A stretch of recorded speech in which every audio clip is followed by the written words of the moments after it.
Welcome to Common Mansplaining! Ladies and gentlemen, welcome back. I'm going to talk really loud because I don't know if you guys can actually even hear me. But Christian, how's Yeah, it going? well, we'll do a quick test here. I've got when it comes up. See what we can say. Oh no, yeah, your volume on YouTube is fine. For some reason, Just you. it's just my cell phone. Okay. Well, So that makes me feel a next little bit week. better. Awesome. So So, I'll anyway, sit close so I can hear you.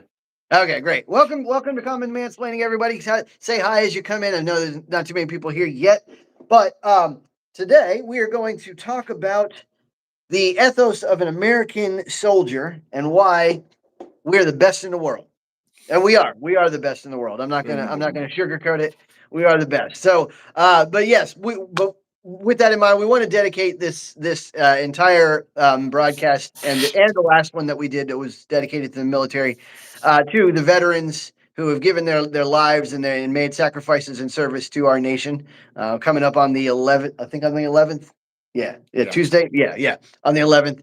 And just want to say we appreciate the service. I know that's like a catchphrase, like an adage at this point, but we really mean it. It's not just lip service. We really do appreciate the service of everybody who's given their lives to America or given their lives in service, even if they didn't actually lose their life. Sometimes Yeah, to spend your life in yeah. service. That's what Patton said. Is it's not for you to lose your life for your country, die for your country. It's make the other guy lose, Yeah, right. give his life for his. I mean, How appropriate with me with my the flag. yeah, my grandfather served in Army Air Corps in World War II. Was shot down on his first flight, first bombing run. Oh wow. Was head by the French resistance. Was trying to make it back. Got captured. Spent 3 years in a Nazi prisoner of war camp. Oh wow. Wow. And there were two guys I want to talk about briefly Yeah. that I knew from church. Who passed away now. One who was a ranger on D-Day, right? Okay. Oh wow. Went up the cliffs. The Rangers went up the cliffs, not on Utah or Omaha Beach, but the cliffs up there to get Yeah, to right. that. Crazy stuff. The other guy is his last name was Sonny. Real kind of a quiet guy, and he was in the Marines in the Pacific, and he was on Iwo Jima. Oh wow. And he told the story to us there where, for those of you who know, the Iwo Jima battle was unbelievably brutal. Yeah. And they needed to run up to a hill position, and an officer pointed at a man and said, "Go." The guy got about 10 feet and was shot dead. Boom. Points to the next guy in line, "Go." Guy goes, makes it about 10, 11 feet. Shot dead. He goes down the line, 7 guys. None of them made it farther than 15 feet. And they had to go about 80 to 90 feet That's not. to a position. And then he turns out after he's seen 7 guys just get shot out, and he points at him. And he goes. And for some reason, the Japanese were reloading their weapon or whatever. He makes it to the position. Right? That's and wild. I'm like, how do you do that? How do you stand there like with a rational mind, right? This uncommon bravery. How do you battle those orders you see, right? And you see 7 people die within 15 feet of exposing themselves, and the guy points to you, and you just do it, That's right? insane. And it's giving your life up to God, and that's why these guys are heroes. Now, Absolutely. one of the stories I like that was very touching, I read about that I want to share with you is about Benjamin Lewis Solomon, also done World War II, Medal of Honor winner. I received it, but when they were attacked, he was 50 yards from the front line and was a medic watching over 30 wounded soldiers in a tent. Right? Okay, wow. Seeing the Japanese advancing, he ordered his staff to evacuate the wounded, telling them he would hold the Japanese off until everyone was safe. Japanese had a reputation for not being Geneva Convention with wounded. Right. They were so low on, and we know now that logistics, the Japanese had so little food to support that they were told to give no quarter. Right. So the infantry never saw him alive again. When they returned after the battle, they found him surrounded by 98 dead Japanese soldiers, all of whom he had killed alone. Wow. He had been shot 76 different times, 24 of them while he was potentially still alive. The day he was found, his fellow infantrymen began preparing recommendations for the Medal of Honor, as he had taken out nearly 100 enemy soldiers on his own and saved the lives of countless wounded soldiers. Right. Initially, the request was turned down because, according to the rules of Geneva Convention, medical professionals cannot bear arms against the enemy. What? It also states that the medal cannot be awarded for actions taken on the offensive. However, the request was ultimately approved due to a number of life saves, the bravery displayed by Solomon. In 2002, President George W. Bush posthumously awarded the Medal of Honor to Benjamin Lewis Solomon, and it's displayed at the U.S. Dental School where he attended. So, in addition to that Medal of Honor, he was also awarded a Purple Heart, American Defense Service Medal, the American Campaign Medal, the Asiatic Pacific Campaign Medal, and the World War II Victory Medal. I wonder if you get normally if you get Purple Heart and then you get injured again, they give you a cluster. I wonder if he got 26 little clusters or something. I mean, that's insane. That's outrageous. Yeah, that's just like another one of those uncommon bravery scenarios where you're just you're surrounded by if you find yourself in a spot where you're killing 100 people. That's out. I mean, that's probably like two or three times he provoked them to come out. They probably felt they had such overwhelming numbers, just one person, right? Yeah. They start exposing themselves, and this is a large number of these awards have gone to people who've given their lives, but it is still remarkable for those that live and for the things they've done to, especially to help. I think one of the ethos, right, and we'll talk about this, is we just respect our wounded soldiers and our dead, especially to a degree that is, I think it's an important part of our military culture, and we never leave our dead. We'll leave a healthy soldier until he runs out of ammo or something. But if you're wounded or you're dead, no, there's no way we're leaving him behind. It's kind of interesting. Right. So, so when we talk about American soldier, I thought those are just some stories of Yeah, that's very hard. Yeah, over 3,500 medal award winners. So right, that surprises me that you can't do it in the offensive. Like there's some people like that. Speaking of you're talking about the beach of D-Day. There's some people that literally almost soloed some of those bunkers with those built-in defensive positions, and without which nobody would have ever advanced. You've just been stuck there, and so there's some uncommon valor in. Well, the Bronze Star. They have other really high medals. Sure, yeah, for those kind of Navy Cross things, right? But the Medal of Honor is usually one where you're exceptionally saving life, preserving life, and risking or giving or living your life for other people's lives, especially. Right. Appreciate that, Joe. And Joe says, thank you for your service. I definitely appreciate it. Yeah, I didn't serve very long. I was only in for about 4 years, but I loved my time while I was there. I was, stationed in Japan. I wanted to be in a much more physically intensive mode of service. I had tried to train to be a Navy SEAL, but did not make it through the program. I got injured very, very quickly. So I wish I could say I was diving in front of a ship to save it from a missile attack or something outrageously heroic. But no, I was actually injured in a basketball game on weekend leave. So it was anyway. It's still a sacrifice, right? Even people that don't sacrifice their life, they sacrifice their time. Right. The opportunity costs of what they could be doing at home, their time, their talents, what they train themselves to get really good at and put their lives at risk. And even injury, non-combat injury is something that they're sacrificing, they're giving, to their country. I appreciate it. Yeah. And I did, surrender my time after that. I taught, even though I wasn't able to be, gung-ho and crazy and out there doing all these crazy operations, I taught everybody else how to swim and how to run and a little bit how to fight, but not too much. But anyway, so we're going to talk today about the American exceptionalism and why the American soldier is really just one of a kind. It truly is. And then there's several aspects of the American soldier that really set us head and shoulders above the rest. And the first one that I'm going to talk about is the fact that we're a volunteer force.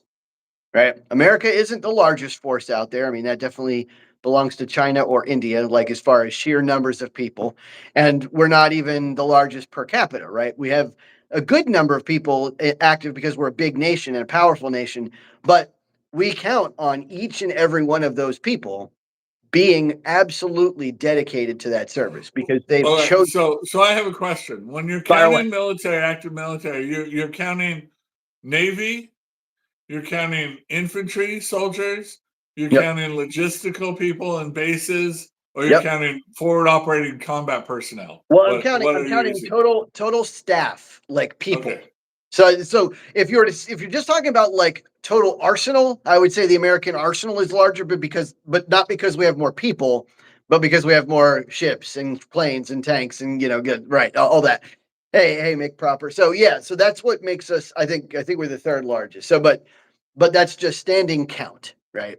But yeah, right. Our arsenal is superior to everyone else's, but Well, standing count. I think before we move on that, like our logistical support per combat soldier is what a lot of historians think when it's the World War, Yeah. World Wars II, right? They said that for every combat person in theater, there were 16 logistical people Yep. supplying that person, or Medical working to get staff that or person information and things like that. yep. Um, the Germans, it was an 8-to-1 ratio, and Japan, it was a 1-to-1.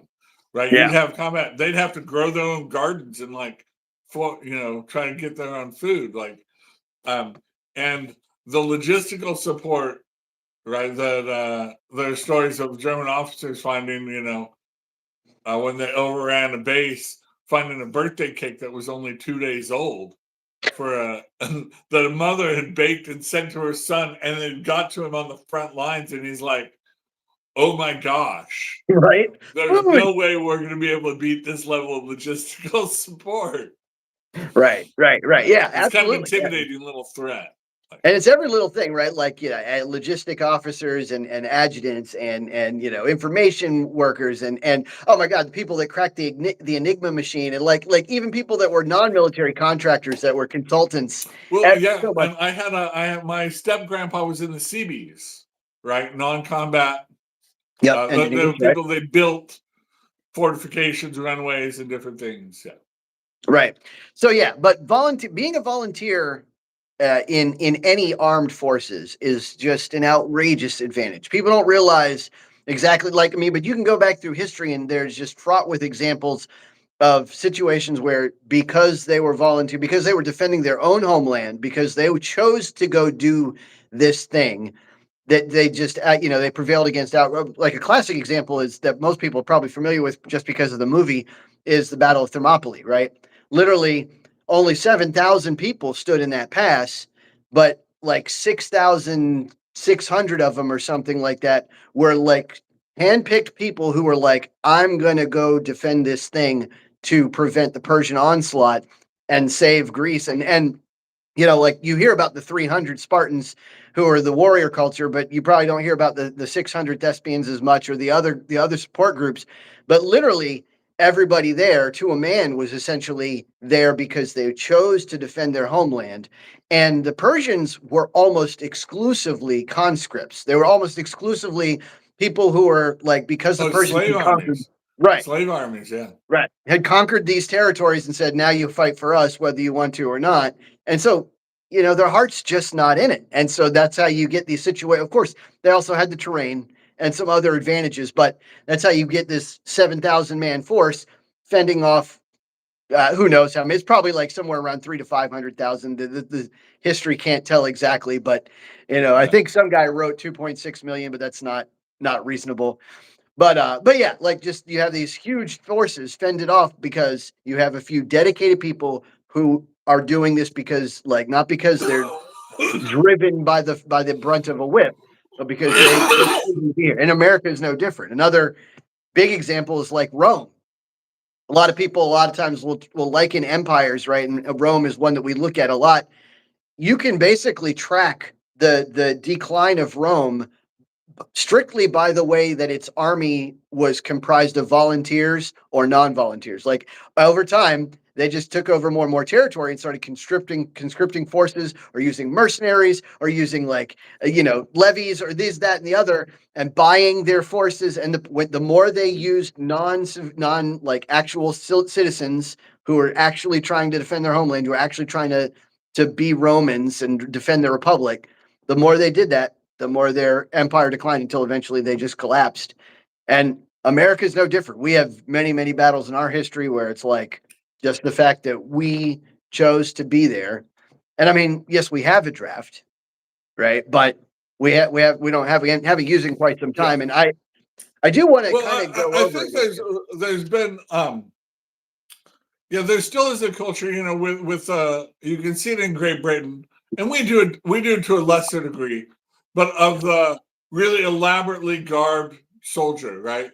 Really shiny, like the dress uniforms, and doing these parades and the stuff. And this is supposed to sort of intimidate. It's supposed to show the excellence of, and to a large degree, it's like if we show, this show is supposed to discourage hostilities, Right. and but at the end of the day, and we have really good weapons. We'll talk about this later, but technology that we value, because we value our soldiers' lives, we want to give them the best technology. But at the end of the day, warfare, does come down to, it's a very physical thing. Yep. And requires a certain mental state that's not necessarily a good fit for everyone. So having a volunteer, somebody who accepts that and takes on those responsibilities, I think is a big key to their success. Absolutely. So what are your thoughts on, so here's the pitch, right? So there are advantages to having a draft, or to having a service that's required, like, for example, like the Israeli forces require, service of some sort. Now, one of the advantages is that it does instill a certain type of patriotism in each and every person, because you're basically, every single person becomes part of the same brotherhood. Every single person gets involved in the exact same organization. Every single person goes through the same training, receives the same discipline, possibly even gets, skill sets for their careers in the future. Like, there's a lot of advantages to requiring it. Now, it's like you said, sometimes it's not a good fit for some people, but by the same token, sometimes there's people for whom it's not a good fit, but putting them through it and making it a good fit for them is just outrageously beneficial to their life, right? Like, again, you're sort of talking the nations that do that. It's a little bit of a peacetime conscription, right? Like South Korea, they have small. They're in a continuous war with North Korea. It's in an armistice right now, or essentially a prolonged ceasefire. Right. So and their population, so expected to do that, but they're not sending them out to foreign wars. Right. It's a little bit, and frankly, like, just keeping up the numbers or the appearances, right? That they're willing to sort of show.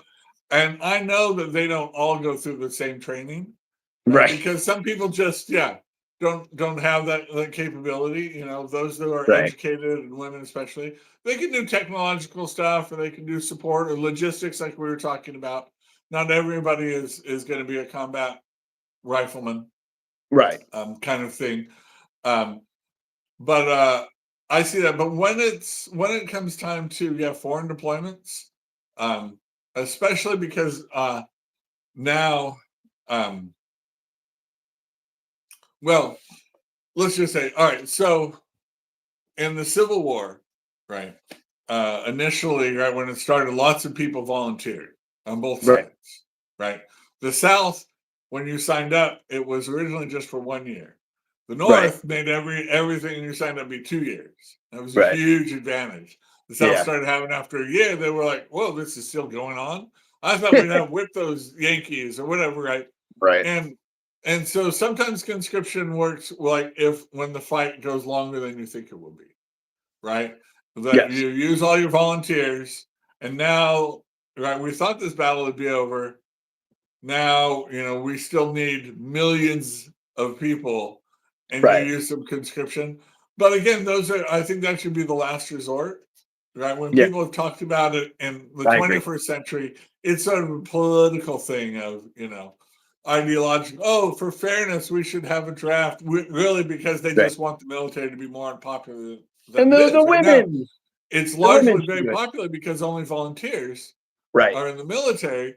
So the people who choose not to do that have a lot of respect and honor people who serve, because like I didn't have to. Now if everybody has to, it becomes a hassle. And you think of during Vietnam, the public opinion of the military was at its lowest sort of point, Yes. because of that. And you'd have people who were going and they didn't want to die, but yeah, it Yeah. wasn't um, Yeah. And, it wasn't good. And I think we learned from that. And so I right. don't think a conscription would work unless, right, we were in a 10-year war that required millions of people and we just couldn't find that. Um, Yeah. what's the sci-fi? There are lots of sci-fi examples of something No, that we sure. would need to do, but Sure. we don't really want to occupy territory anymore that I can think of. Like we don't want to Right. occupy even Iraq. We didn't need to conscript people after we won Afghanistan to occupy these areas. Well, that Our was soldiers nothing. are enough. Yeah. Yeah, that was nothing. Well, yeah, I will say, yeah, there's obviously Vietnam is a great example because it's like, yeah, obviously probably our poorest performance in a war ever, like considering, and, lo and behold, it's the one time where we weren't, volunteered for it, where we really were. But I mean, Though I think yeah, the efforts of most of the individual soldiers were commendable. There oh yeah, was some, but the public support to our soldiers, to our armies, is a big part of continuing the logistical support and continuing all that. And the oh yeah, conscription kind of eroded that. There was a lot of protesting against it and things things we didn't see in the First and Second World Wars. now Um, and here's so, one yeah, other. that eroding, it is a political process, a political thing to send conscripts into battle. It will get politics involved Sure, inherently. sure, sure, sure. Yeah, well, here's one other issue though that's kind of interesting to me, and I want your thoughts on it. Now, for a lot of the people out there on the left side of the political spectrum, Mhm. they're always often very worried about the marginalized communities, right? They're worried Mhm. about the communities that, don't have the same access to income, who don't get the same access to education, perhaps, things like that. Well, one way to fix that, not that this is the best way or the only way, but one way to fix that is to make them all go to the military, right? Because number one, it forces a job upon them. Now they've got employment. They've got, not only do they have employment, they've got gainful employment that can be a career if they choose it, takes care of their housing, is more than minimum wage, gives them skill sets, right? Like, and so one of the interesting things, one of the things that I almost always throw back at the left when they tell me, like, oh, you can't pull yourself by your own bootstraps. I'm like, why can't you join the military? Right? Like it's almost the first thing I say, which of course, they'd have to volunteer at the moment, but it's like I'm always thinking like, why don't you just join the military? You'd do this, you'd get that, you'd get this, you'd get that. I don't if you're really that worried about your life. Yeah. All right. So the military has a good record of being, socially having some good social effects, right? The integration of soldiers of blacks, because it was all merit based, right? Right. Like That's you huge. become an officer, you can move up, right? If you were a good soldier, a good officer, could right. The military didn't care about your skin color and things like that. And so, but again, that social thing was secondary to just being good at your job. Right. That culture.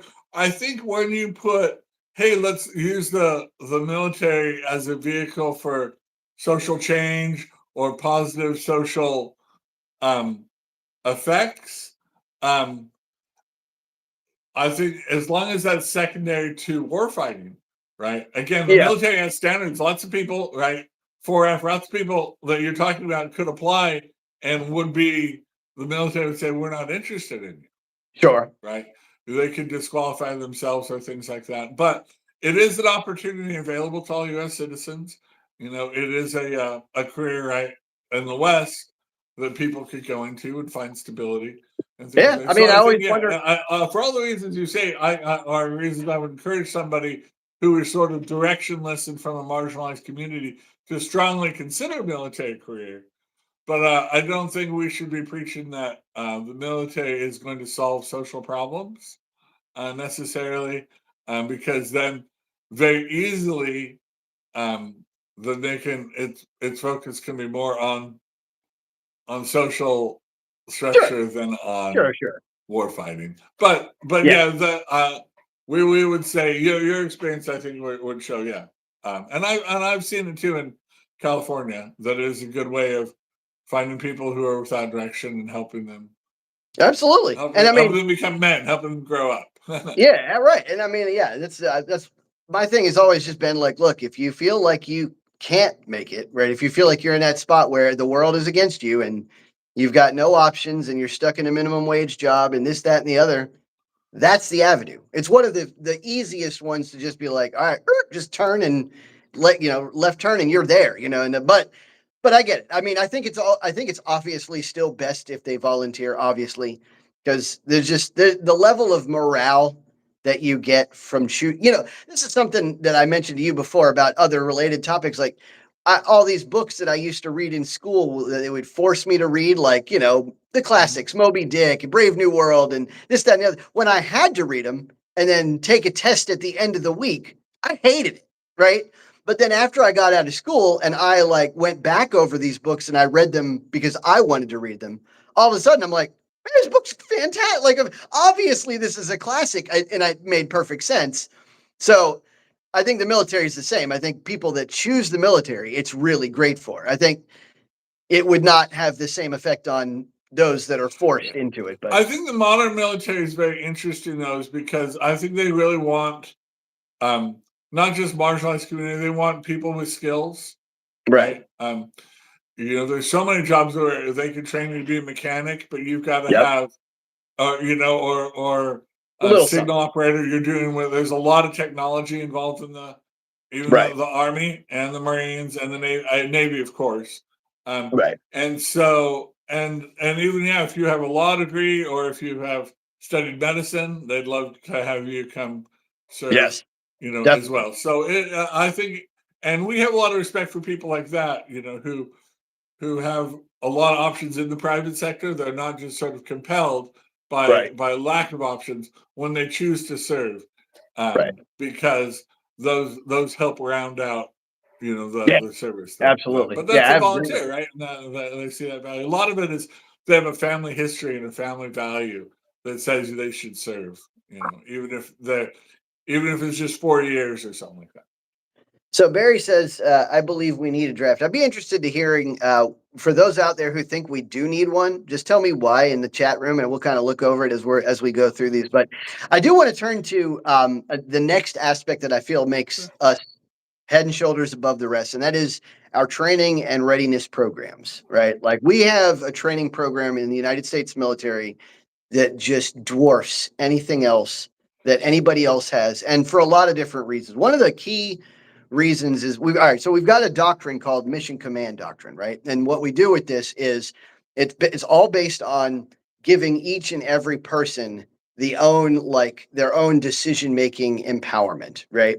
Like at unlike China or Russia or North Korea, who have these like rigid top down systems, like a soldier in any one of those armies would be terrified to do anything that didn't come from an explicit order from the very top, right? If they're not told exactly to do X, they're not going to do it. But in the American military, we train people to think outside the box because we know that the battlefield shifts all the time, right? So we have everybody trained not only to do their job, but the job of the person above theirs to understand the tactical awareness of the situation and to make like detailed, decisions based on shifting conditions, right? And that kind of thing, like, and not to micromanage everything, but to like kind of macromanage it and say, look, this is the mission, but the how is up to you. You guys have the expertise as to how to execute.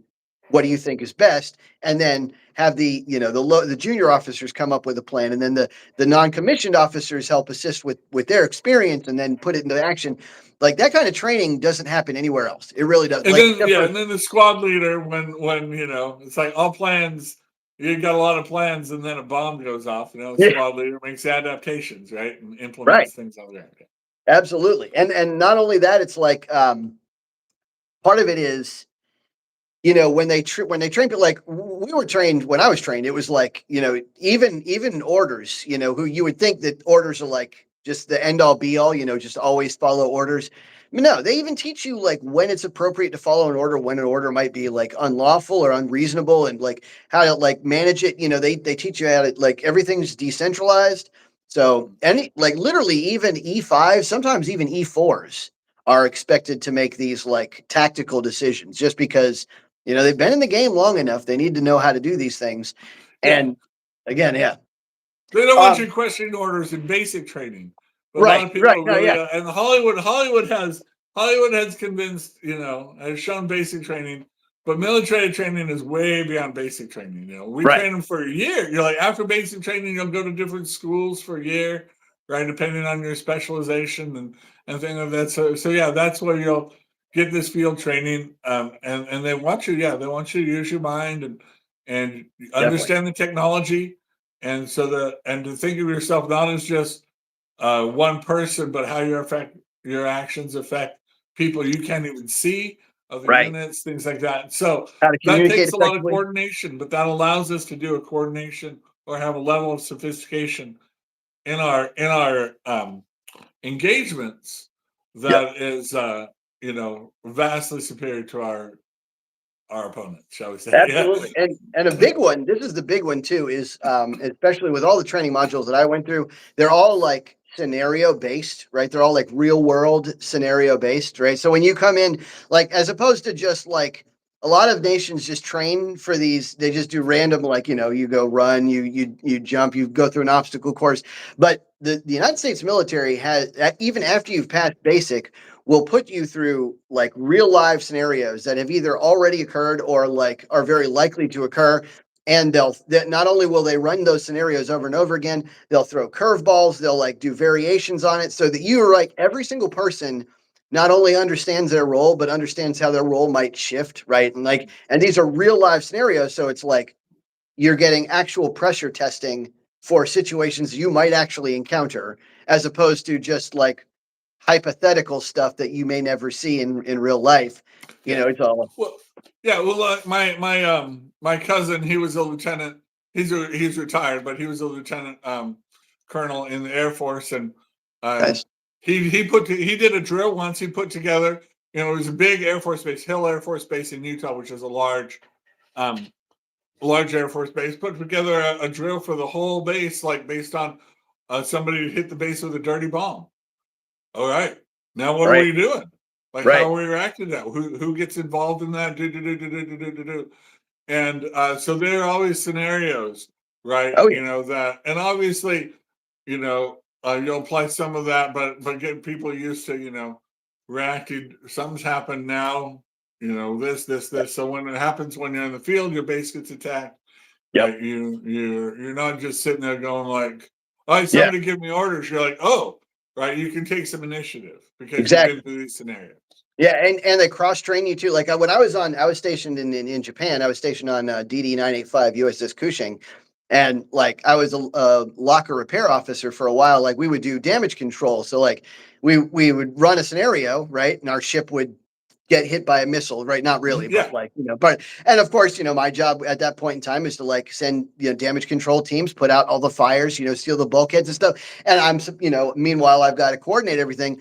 But it didn't stop there. Like, after I learned that duty, right, then they'd shift me to a different roster in a different department, and then work on engineering and stuff, and then work on this, and so you get all this cross training, and you really know 8, 10 different things that you can do, so that when something happens, it's like boom, yeah. you can just move right into position. I like to think of, for those of you guys out there who like do fighting sports, like watch martial arts or something.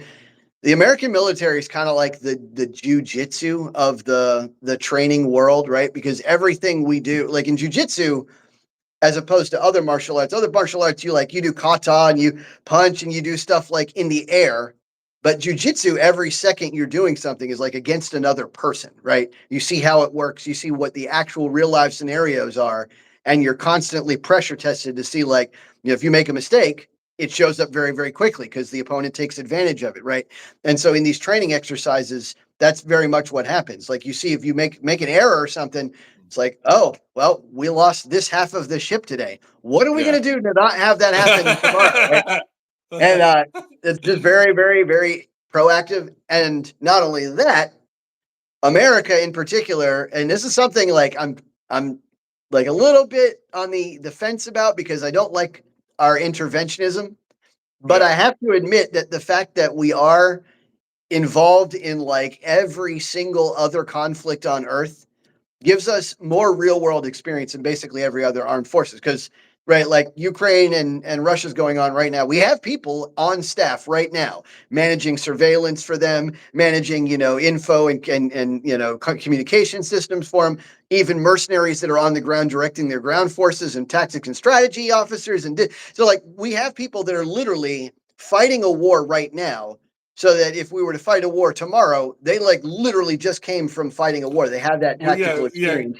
Trump's talked about getting involved in Nigeria or in Venezuela, and whoever goes in and gets involved, they will not be fresh rookies who've been conscripted and have never had a gun fired at them before. Right. Right. Right. These will be combat, hardened troops, and Absolutely. So, and obviously that allows for people with a high success rate of succeeding in their missions can allow them to use our special forces, our military, as in a scalpel-like way, right? Rather than a blunt instrument, a sharp instrument, targeted ways. Because technically we're at peacetime right now, or we're not really. I guess the only country we're at war with is North Korea. Sure. Right? And so to speak. So, but we're engaged. We're engaged all over the place, but we get to decide how much engagement we want. Right. But because how highly trained are, we don't just throw numbers at something like Russia does. Right. And because the level of losses we have is very, very low. Yeah. They are willing to acceptable endure, losses, right? Right. Right. We're not trying to lose. I think we endure more. We endure more deaths in training, right? Than in combat. Really, the training is so right when we talk about that is so realistic. It's every bit as dangerous, if not more so, than real combat. The only thing I would say about that is maybe not, but only because there's parts of combat that we don't know about, like the clandestine services. But I have nobody has numbers on that. The equipment they're using, if there's any failures, type of things like that. But and if you're going up an engagement against other Marines, it's probably going to be a lot tougher than the Iraqi National Guard, which is falling over themselves to surrender to you. Right. But yeah, Venezuela is a good point. Like, I mean, yes, the people we send there will be seasoned fighters, and they'll be even more so when they come out. Like, these are guys who are literally combat, going to be combat vets, and who are going to get another active combat veteran experience. And so, like, we literally have people that are just constantly trained, continuously trained on even the most up-to-date scenarios. They run, urban combat programs all the time with, local police forces who like are the urban combat gurus, because that's all they do every day is like go into buildings and manage stuff, right? And so like all the time, boom, boom, but where was it? There was one where like the Chinese spy balloon came by, right? And we had it shot down, right? That was combat experience, right? It may seem like insignificant, but like that was technically our first F-22 kill, right? Like at least on the books, at least on the books, yeah. But yeah, so like this kind of training, that's just head and shoulders above the rest. Nobody else gets that kind of activity. That nobody else gets that kind of operational tempo. So that's huge. All right. Lastly, I want to talk about the cultural aspect, the ethos of the warrior, right? Which is what Pete Hegseth and Trump have done a ton to bring back. Reinvigorate that. Reestablish that. Yeah, and thank God too, because I got to be honest, like, I was in the military and I had that sense of like patriotism, that sense of like duty, brotherhood, and absolute dedication. Now, obviously, my eyes have been opened a little since then, but because I was like, I was a wide-eyed teenager, at the time. But that being said, like I thought that was an invaluable aspect to the American military machine, just having that kind of buy-in, right? And we were losing it. I'm not gonna like I know personally, all my military contacts, all my friends were saying like, look, this is just not the same. This is not the same military I was in. I'm going to leave. Some of them got kicked out because they didn't get the jab. Some of them, like this, that, and the other. So many different stupid excuses to lose really talented officers, really talented operators. And now, thankfully, because of Hegseth and Trump, it's moving in the other direction. Finally, it's harkening back to the days where we could still think of ourselves as warriors. We could still think of ourselves as That's one of the keys to the warrior ethos, is like everybody in the military just kind of inherently thinks of themselves as a guardian of the United States, and not only like of the United States citizens, but of the United States Constitution, just inherently due to the oath that we take when we get in, but also because that's what we sign up for. We sign up to protect. And it was getting to the point where that wasn't the focus anymore. It was getting to the point where the focus was like, nah, yeah, maybe protect, but definitely be diverse and equitable and inclusive. Right? Maybe protect, but make sure that you use the right pronoun. Like that kind of stuff. And merit, when merit is not based, promotions are based on merit, but on Yes. identity, that degrades the morale and 100%. 100%. That was my favorite part of the military, honestly. Like when I got into the military, I didn't really know what to expect because I knew I wanted to serve the nation, but I didn't know, exactly all that entailed. But when I got in and found out that, lo and behold, someone who's athletic and intelligent like myself can just start rising through the ranks like a meteor. Well, I guess meteors fall, but you know what I mean. Yeah, like. And all of a sudden, I was like, man, this is awesome, man. This is fantastic, right? Like, I felt like my talents were appreciated. Can you imagine, like, if I'd have gotten in there and then somebody's like, well, you did great. You did better. All marks across the board, but this them is just going to take your spot because they have the right political philosophy. I'm like, I would lose my mind. I mean, we've never had a day of this particular persuasion in this role before, so we're going to try that out. And I mean, yeah, thank goodness it's moving in the other direction. I think that military, even before like the civilian world, the military was really good about being inclusive anyway. Like my grandfather served in the Korean War, before the civil rights era, and he served right alongside African Americans who were given every opportunity he was given and treated exactly the same. And like, it was basically like, they were just two guys on a unit, right? There was no difference. You could peas in a pot, but like that was just the military culture, right? The culture is meritocracy. And there's something to be said about Under Fire, right? That's, if you've seen Full Metal Jacket, talking about there's a black guy and a white guy who sort of seem like they're joking, sort of harshly with each other, and he's like, he might seem like somebody I don't get along with, but that man under fire is one of the finest individuals I've met in my life. Certain things you just learn and you trust about people, and you're willing to not take offense. Like stuff back here, somebody says something, politically, you're super offensive. You've been in a firefight with somebody, and this guy, protects you or stands up for you, puts his life at risk for you, and under fire. Like you're going to give that guy a long leash before you take offense. Now, I agree with what you're saying, but I have some questions that I want your input on, and I think fire away.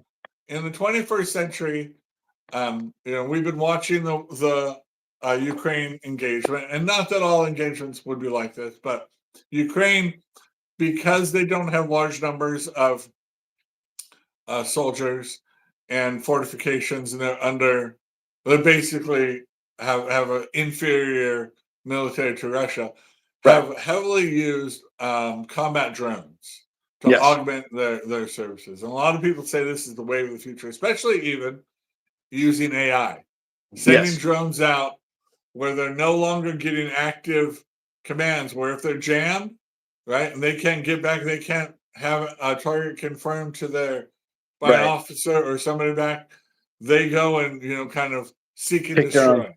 Like, what is your thoughts about AI, right? Because having that soldier with all the training you've talked about to decide, is this a legal thing? Is this good to do? And making discernment.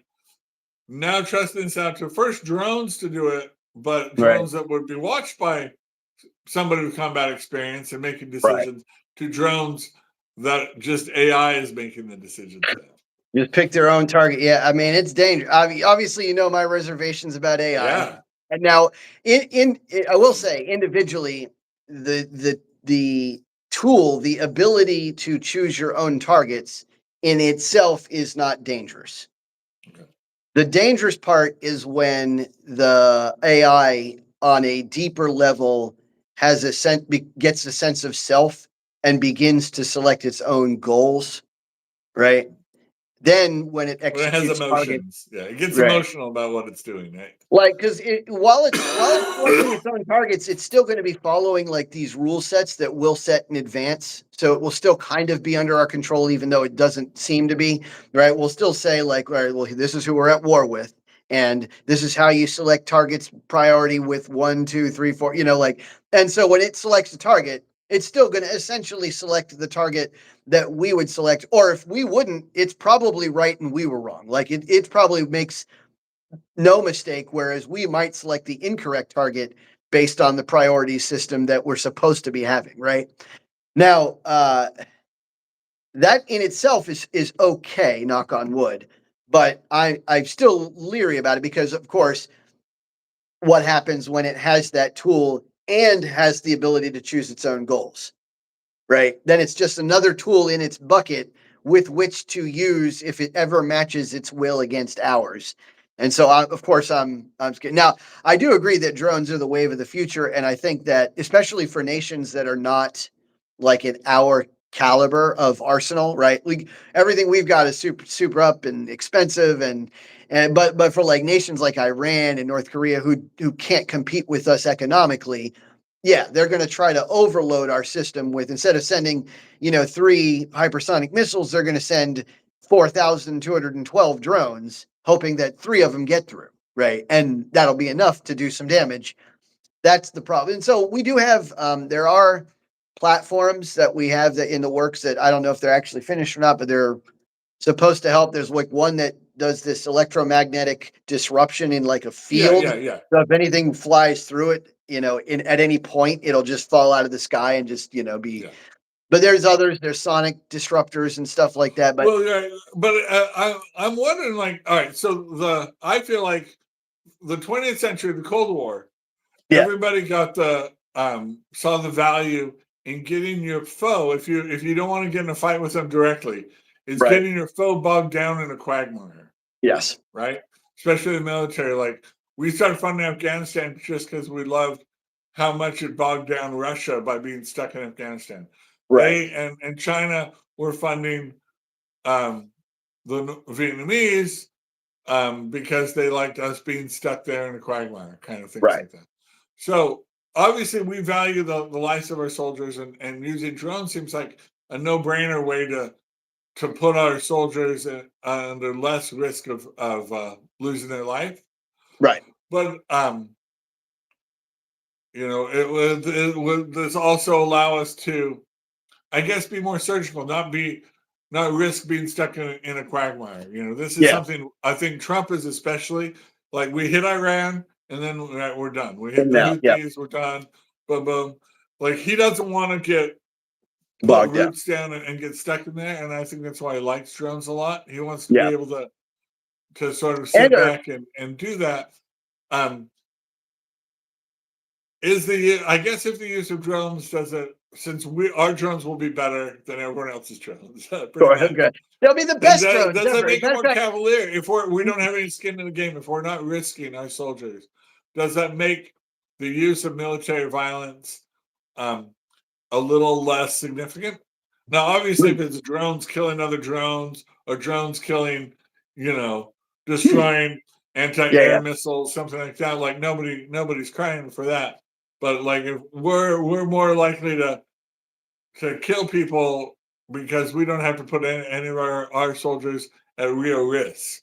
yeah. To an extent, I mean, obviously, there's multiple layers, right? And one of them is the human cost, of course, right? The reason we were so effective in the Gulf War, of course, is because despite the fact that Iraq had a significant force, we could strike without reciprocal risk, right? We could just get in there. We had control of the air. We Yeah. literally had the ability to hit them without them being able to hit us back. And so, I don't know how.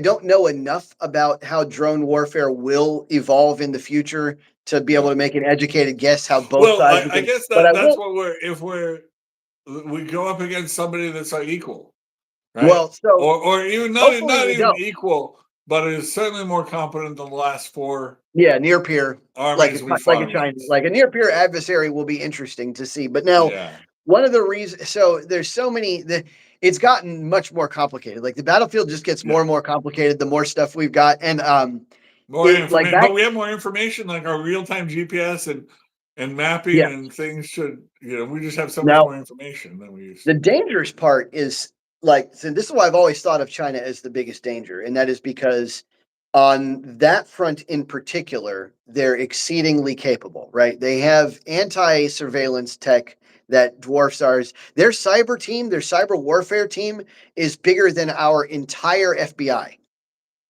Like huge, right? Like that's the level of like hacking attack that they'll bring to us, right? So when we ever do get engaged in a confrontation with them, knock on wood, I hope it never happens, but if we ever do, that's going to be our problem. Our problem is we won't be able to have GPS. We won't be able to have our surveillance. We won't be able to have this, that, and the other because that's the first thing they're going to attack.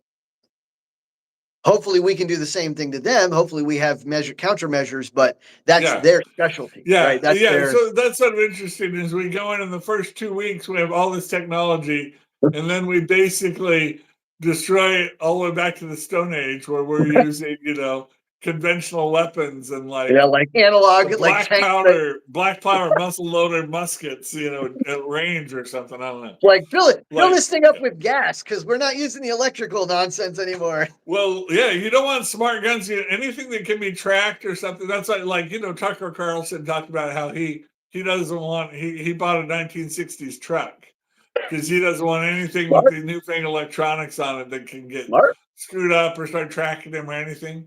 But that could Oh, be right. That the we go AI. from we're so high tech or so good at like our drones or AI detecting any tech that we've got to send our soldiers in completely stripped of tech so that they can be It's gonna invisible. Like what? I mean, that's why you need real soldiers at the end of the day, Yeah, because you don't know. You can't just right, fight this war with technology. You need real right, soldiers. right, and yeah, and that's I'm worried about the warfare where we extricate ourselves, where we back up too far to the point where where we're not even fighting the war anymore, where it's just like it's like two chess engines essentially going at it while they Oh deplete yeah. financial resources, right? And meanwhile, it's like we're just sort of watching as it happens. And I mean, that's a really dangerous outcome to me because I feel like warfare is something that first of all, obviously, it shouldn't ever happen. It obviously represents a failure in communication at some point or a failure in morality. But like if it does happen, I always want a human involved. I always want at least someone to be there because it's very personal at the end of the day, the kind of loss and suffering that can happen. I at least want someone to be able to hold accountable for it. I want someone to be able to like possibly restrain, at times, things like that. And I mean, I definitely don't want, there's so many times where human judgment might come into play where, yeah, there are digital proxies for that, but I don't know if they're. I'm never going to trust it. Like I'm never going to trust Yeah. a computer. I have self drive on my car, right? I haven't used it yet. I mean, I've put it in on play, like to see if it works for seconds at a time. But my hands are right there. Like I am not going to let it drive for me. I'm not going to let. Well, it's interesting. My truck has lane assist or lane warning kind of stuff. Like, so if you like start to drift, like it'll help you. But one of the things is if I ever change lanes and I don't like, I'm on the freeway, I drive a lot for my job, and there's no cars around, so I change lanes without signaling first. It thinks I've gone to sleep. Right. So at first it'll give me a little bit like resistance, making it like harder for me to change lanes and have a thing like, oh, you're going to sleep. Recommend you take a nap or something like that. I'm like, no, I'm changing lanes. I just didn't signal. If I signal, Right. right. And so like I appreciate the lane assist and the collision assist is nice in detecting Right. unseen cars, but sometimes it's just like, It's okay, pain. yes, strictly I'm supposed to always signal when I and I do that 99% of the time. But when Right. I'm on a road and there's no cars around me, I'm going to Or change lanes without flicking the switch.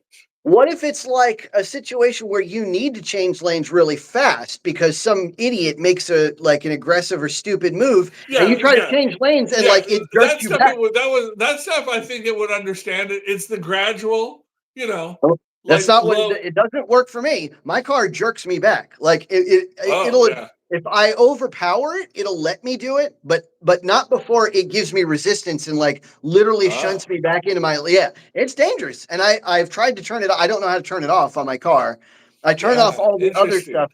Right, like Yeah. if I want to change Yeah, that's lanes, why you need to Tucker let me. Carlson is like, give me 1970s technology where Right. nothing's smart. Not to mention, this is we're way off on a tangent, but since we're here, Yes. like like nowadays your headlight goes out and it's like, all right, can we just replace the bulb? It's like, I'm sorry, sir, this is tied into the main electric frame, so we're gonna have to take this entire thing out. It's gonna be $4,000. Just I'm like, for a headlight? Yeah. Like, why are we doing? But anyway, but all right. One more thing I wanted to talk about is the technology, right? So one of the reasons that I think the American soldier is head and shoulders beyond is partially because we get trained on the best technology in the world, right? And not just because we have it, right? Like obviously having that technology is an advantage, but staying abreast of like the newest stuff, being able to constantly innovate. And right, America is constantly innovating not only on our own situations, our own scenarios, but also all of the other conflicts because we're involved in all the other conflicts, right? But we're always like analyzing what Russia's done wrong and what they've done right and what, weapon platforms they've brought to bear and how we're going to counter those. And this is the new, being able to give people the newest technology is it's a huge advantage, and being able to to train each person on each different surveillance platform, each different communications platform, that's huge. I mean, and it's like just continuous analysis, like constant, constant, constant. So that's big. And then I think this peace through strength concept is just fundamental to the American military.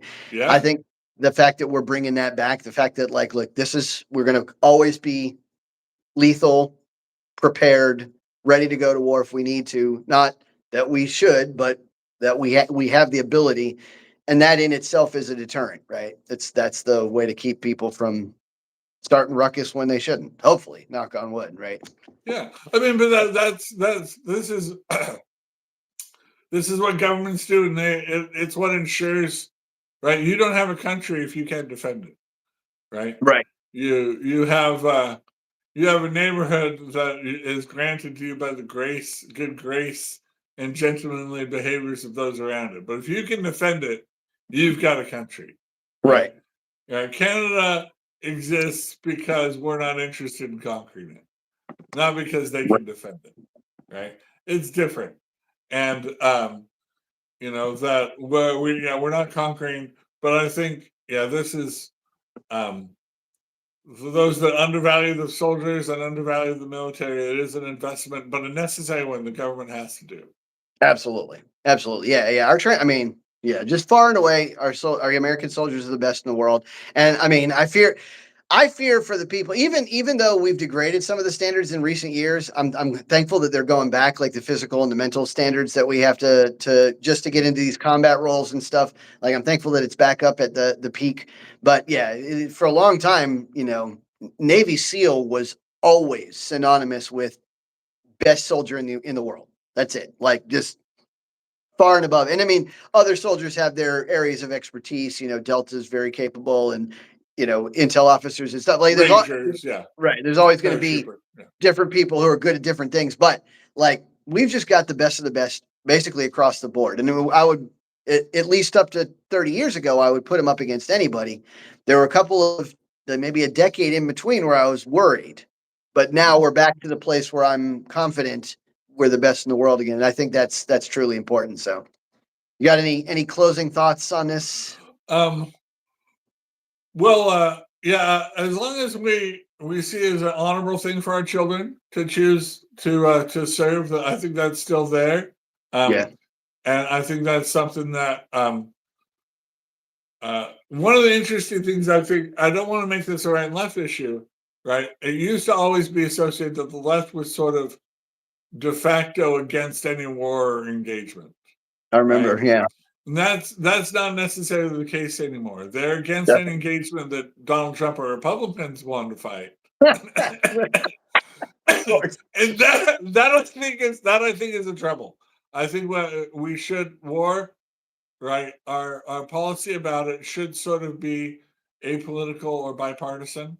Yes. As far as support for soldiers, a general reluctance to use arms, but if to use it, to use them to win overwhelmingly, right? And to try to do it the right way and fight as morally as possible, but understand this is war, so Yep. being realistic about the realities of war, and and then supporting our veterans when they get home. Yeah. Obviously, everybody, if somebody's going to choose to do drugs and live on the street, like to some degree, that's going to be their choice. But that we should have, as much as we can, services to help support those who have served, have sacrificed their bodies, their time, their talents, their skills to serve in the military, that have an opportunity to serve, to live